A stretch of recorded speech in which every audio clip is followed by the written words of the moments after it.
गरिमा रोज की तरह आज भी जंगलों से सुंदर सुंदर फूल इकट्ठा करती है और उन फूलों को लेकर अपनी बूढ़ी माँ के पास पहुँच जाती है। उसकी माँ उसे देखकर कहती है, अरे बेटा गरिमा, आज फिर तू इतने सारे फूल इकट्ठा करके ले आई। बेटा भला इतने फूलों का हमारे जीवन में क्या काम है? हमें तो 2 रोटी खाने को मिल जाए, वही बहुत है। आप तो जानती हो माँ कि मुझे फूल इकट्ठा करना कितना पसंद है। मैं इन्हें कमरे में रख देती हूँ, इनकी खुशबू से पूरा घर महकेगा। गरिमा और उसकी माँ आपस में बातें ही कर रहे थे, तभी वहाँ शामू चाचा आ जाते हैं और कहते हैं, बिटिया गरिमा, तुझे नहीं पता है कि बाजार में फूलों की कितनी मांग है।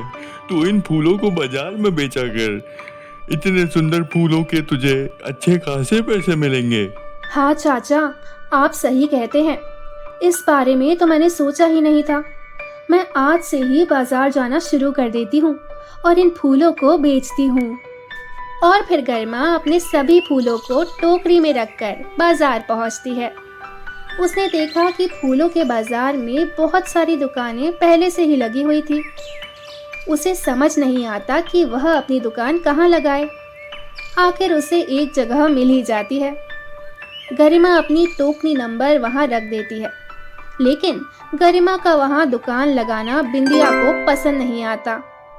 बिंदिया उसके पास आती है और कहती है, ठीक हो गरिमा, बाजार में पहले से ही इतनी फूल की दुकान है, तुम कहीं और जाकर अपनी फूलों की दुकान लगाओ।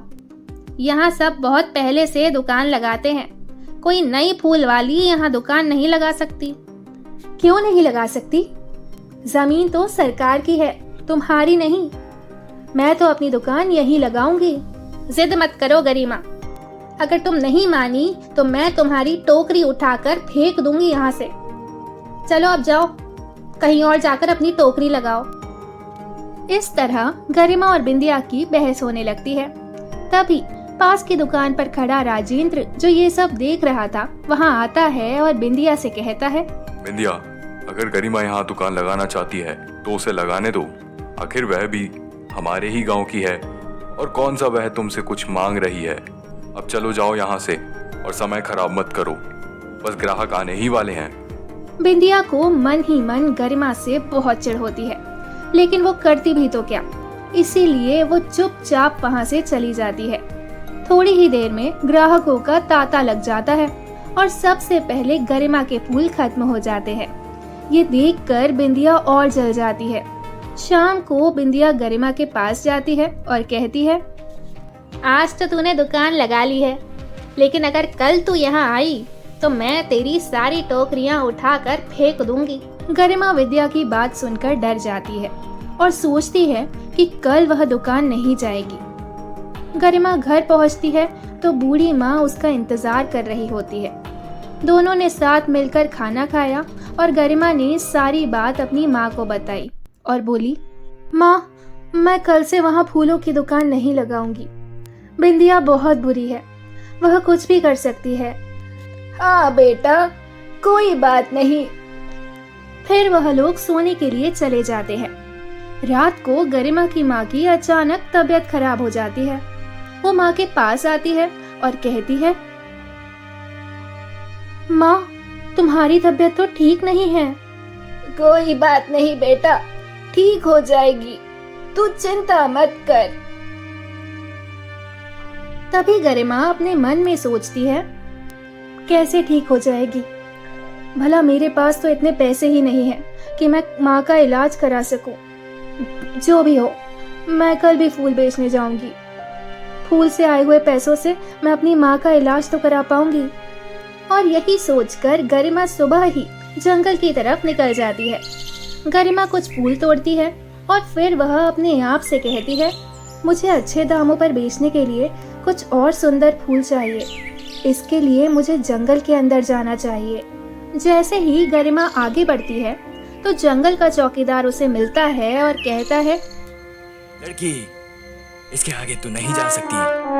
मेरा अंदर जाना बहुत जरूरी है, प्लीज मुझे जाने दीजिए। नहीं नहीं, इसके आगे जाना मना है। अच्छा तो ठीक, फिर आप मेरे एक प्रश्न का उत्तर दीजिए।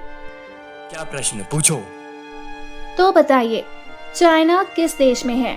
चाइना किस देश में है ये तो मैंने सुना है, लेकिन मुझे याद नहीं आ रहा। और फिर गरिमा मौके का फायदा उठाकर वहां से जंगल के अंदर चली जाती है। थोड़ी दूर चलने पर गरिमा को बहुत सुंदर फूल दिखाई देते हैं। गरिमा उन फूलों के पास जाकर उन्हें तोड़ती है। तभी उसे कुछ गाजर के पेड़ दिखाई देते हैं। गरिमा उनमें से एक गाजर उखाड़ लेती है और उसे देखकर कहती है,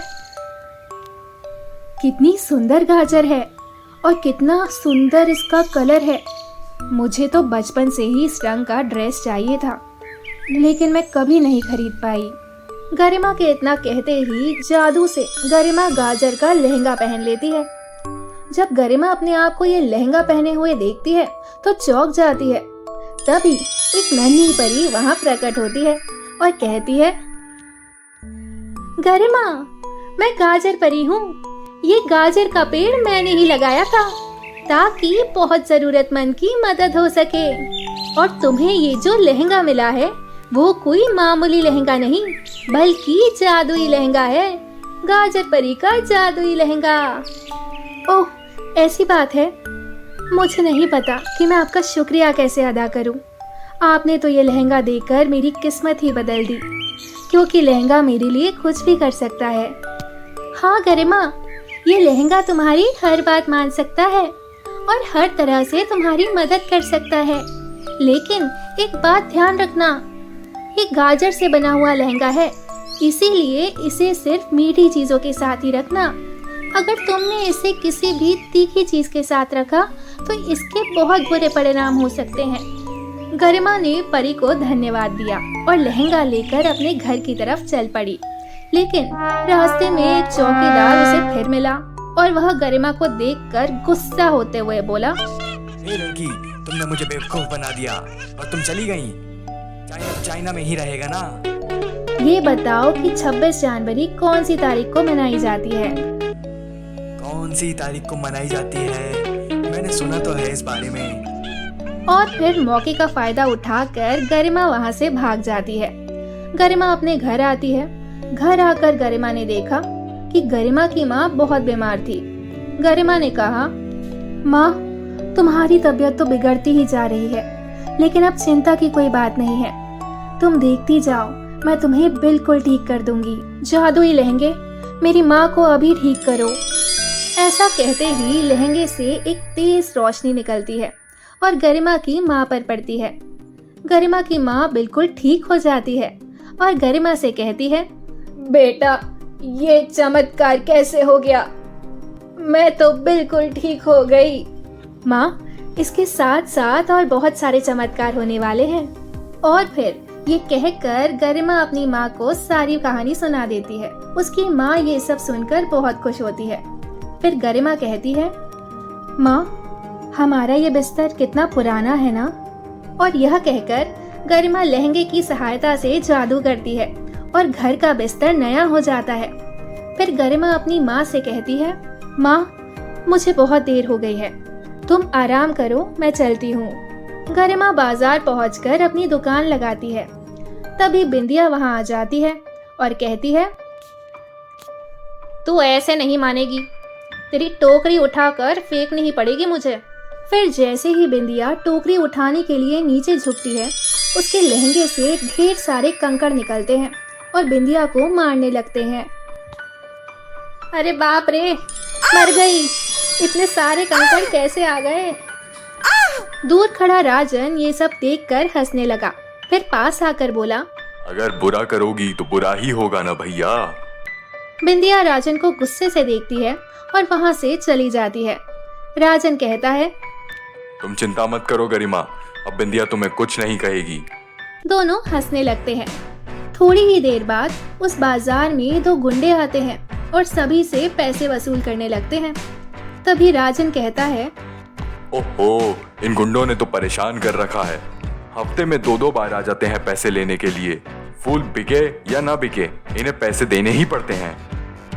अब तुम देखना राजन, आज के बाद ये लोग किसी को परेशान नहीं करेंगे। ऐसा कहकर गरिमा अपने लहंगे से जादू करती है और दोनों बदमाश एक दूसरे को थप्पड़ मारने लगते हैं। अरे ये क्या, हम दोनों एक दूसरे को थप्पड़ क्यों मार रहे हैं? लगता है यहाँ कोई भूत है, भागो यहाँ से। और फिर दोनों बदमाश वहाँ से भाग जाते हैं। गरिमा और राजन बहुत हंसते हैं। तभी वहाँ पर चौकीदार आ जाता है और कहता है, कि तुमने मुझसे पिछली बार क्या बच्चों वाले सवाल किए थे? अरे 26 जनवरी तो 26 जनवरी को ही मनाया जाएगा ना। अरे भैया, वो सवाल तो पुराना हो गया। अब ये बताओ, आलू को हिंदी में क्या कहते हैं? आलू को हिंदी में। और चौकीदार सोचता हुआ वहाँ से चला जाता है। ये सब कुछ बिंदिया देख रही थी। बस समझ जाती है कि गरिमा का लहंगा जादुई है और उसी की वजह से ये सब कुछ हो रहा है।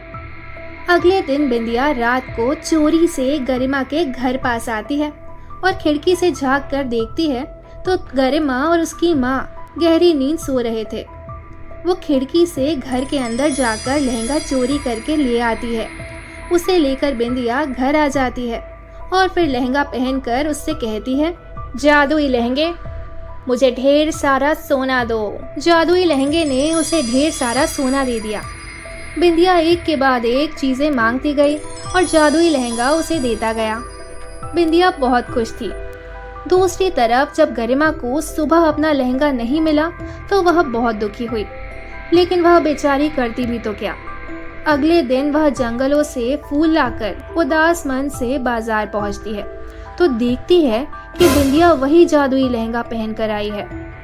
गरिमा उसके पास जाती है और कहती है, ये लहंगा तो मेरा है, मुझे इसे वापस करो। बकवास मत करो, ये लहंगा मेरा है और मैंने इसे कल ही खरीदा है। अब गरिमा बड़े ही उदास मन से घर वापस आ जाती है। गरिमा सोचती है कि आखिर अपने जादुई लहंगे को वापस कैसे पाया जाए। तभी उसे एक तरकीब सूझती है। गरिमा पूरे गांव में ये बात फैला देती है, चाची, मेरे पास बहुत सारे जादुई लहंगे हैं, लेकिन मैं इतने सारे जादुई लहंगों का भला क्या करूंगी? अगर कोई मेरे पास 10 किलो हरी मिर्च लेकर आएगा तो बदले में मैं उसे एक जादुई लहंगा दूंगी। जल्दी ही यह बात पूरे गांव में फैल जाती है, लेकिन गांव में से किसी के भी पास 10 किलो हरी मिर्च खरीदने के पैसे ही नहीं थे। जब यह बात बिंदिया को पता चली तो वह अपने आप से बोली, लगता है गरिमा सही कह रही है और 10 किलो हरी मिर्च मेरे लिए तो कोई बड़ी बात नहीं। जादुई लहंगे, मुझे जल्दी से 10 किलो हरी मिर्च दे दो ताकि मैं एक और लहंगा लेकर आ सकूं। बिंदिया के इतना कहते ही जादुई लहंगा उसे 10 किलो हरी मिर्च दे देता है, लेकिन हरी मिर्च बाहर निकलते ही लहंगे से करंट निकलने लगता है और बिंदिया को लगने लगता है, अरे बाप रे, ये क्या हो रहा है? ये जादुई लहंगा तो करंट मार रहा है, मैं तो मर ही जाऊंगी। बिंदिया जल्दी से गरिमा के पास जाती है और उसे सारी बात बताती है। फिर उससे कहती है, गरिमा, मुझे माफ कर दो और मुझे इस मुसीबत से बचा लो।